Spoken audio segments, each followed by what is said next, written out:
like I've said, I think they made a bunch of really good complementary moves, but what is the big one, right? I think we're all still waiting for the move that ties it all together, and that could be Jeudy, that could be Hopkins, certainly. Some thoughts on the moves around the league. So I guess first on Harris, that's a really good signing for Buffalo. They need a downhill back. They need a rushing option that's not Josh Allen. He's a really good fit there. That one actually kind of bummed me out because I'm a fan of his as well.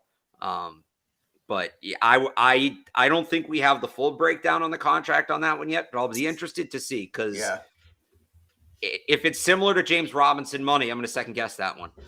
Because the biggest knock on Harris is he's hurt a lot, and it's not wrong, but you sign a guy coming, a year and a half removed from a torn Achilles, and at that point, I'd go with Harris. Patriot Speed is brought to you by FanDuel, the exclusive wagering partner of the CLNS Media Network. Sign up at FanDuel.com/Boston and make every moment more on America's #1 sportsbook. But another interesting trend, Dalton Schultz, right, signed in Houston, 1 year, $9 million. He got a little more guaranteed than Gesicki did, but the tight end class, we talked about Gesicki potentially being underpaid. Schultz was a guy who was the top tight end in this class coming in. It's funny. Sounded like he turned down a long-term deal as well before and tried to bet on himself even further. I thought I saw that he got My guess is that, and by the way, so what I think this is all indicative of, the Gesicki contract, the Dalton Schultz contract, tight ends just not signing.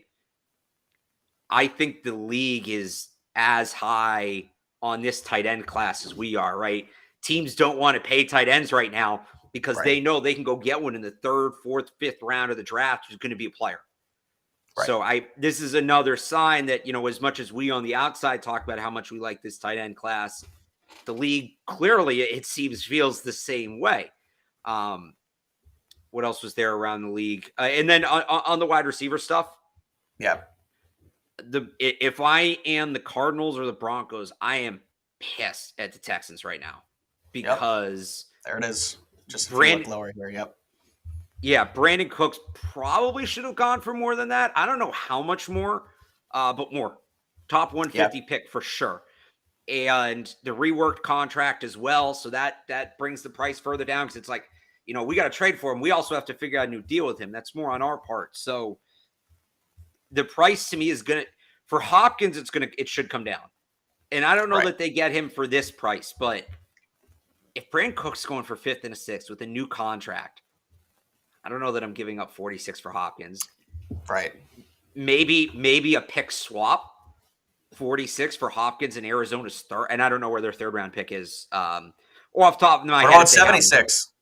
Pick 76 for Hopkins. Right. Or maybe it becomes 76 straight up for Hopkins or something like that. So I think the price on the wide receivers dropped with Hopkins. Jeudy's a little different just because he's so young. There's potential there, but it's pretty clear at this point the Broncos aren't going to get that 1st round pick. And look, they may be content in just saying, we only wanted to do this because we thought we could get a 1st. Right. There's a very real chance that that's their thought process, and they're not going to get a 1st, and he's just going to be there. And then they'll pick up his 5th-year option, or he'll be a free agent or whatever.